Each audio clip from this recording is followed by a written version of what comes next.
Counted cross-stitch is probably the most popular form of hand needlework. Cross-stitch transfers a design from a pattern onto even weave fabric. Each symbol on the pattern represents one X on your fabric. The shape of the symbol tells you the color. For the chart we're working on, each square symbol will be an X stitched in blue. The symbol 5 will be an X stitched in yellow, and so on. Embroidery floss is made up of 6 individual strands of thread. Cut a length of floss about 18 inches in length. Then pull out individual threads one at a time. This will make your stitches lay neater on your fabric. Cross-stitch uses a tapestry needle. A tapestry needle has a large eye, so it's easier to thread. It also has a blunt tip. To thread your needle, you can use a needle threader, or you can pinch the thread over the eye of the needle to make it easier to thread. To start stitching, bring the needle up from the back of the fabric, leaving a 1-inch tail on the back. Stitch one diagonal of the X. Stitch over the tail of thread on the back for the first few stitches. Never use knots on the back of your fabric. Continue to stitch just half of the X for the entire row. When you reach the end of the row, work back, completing the X. It does not matter which direction the top of the X slants, but you want all of your stitches to slant in the same direction, otherwise your stitching will appear uneven. If we were stitching on 14 count Aida, which is a good fabric to begin on, we would use 2 threads. To make it more visible for our video, we are going to use 6 strands of floss on 6 count fabric. The count of the fabric simply means how many stitches there are in 1 inch. Our website has a cross-stitch calculator that will help you determine the number of threads to stitch with and the size of the tapestry needle to use. The store where you purchase your materials will also be happy to help you with this.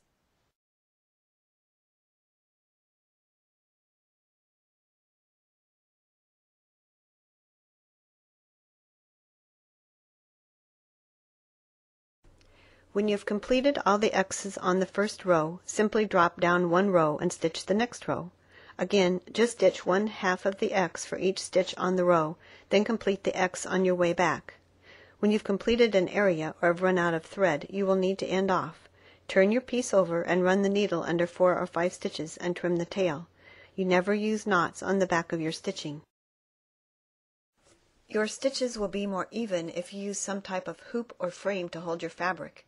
We are using a Q-snap frame, but you can also use a scroll frame or a plastic embroidery hoop. You will find it is easier to stitch the rows from the top to bottom.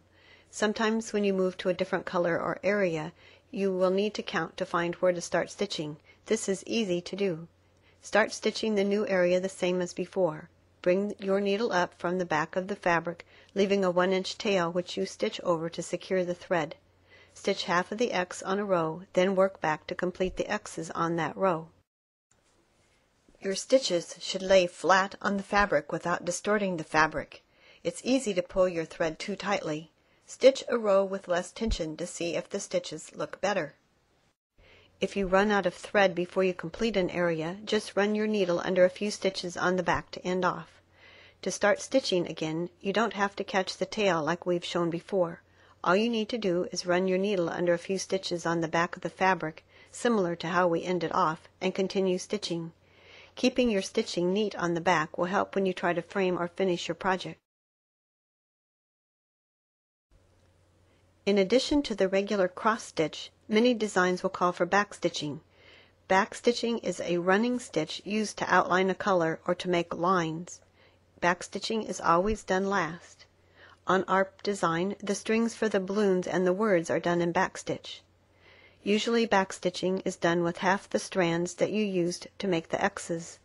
Start by anchoring your thread as before. When you backstitch, you make a stitch for each time the pattern crosses over an intersection of the grid on the graph. Usually you will not skip over more than 2 spaces, but that depends upon your pattern. I hope you found this video helpful. A printed version of this lesson is available on our website. Be sure to visit your local needlework store. They love stitching and will be happy to answer any questions. They can also help you find that perfect project to get started stitching.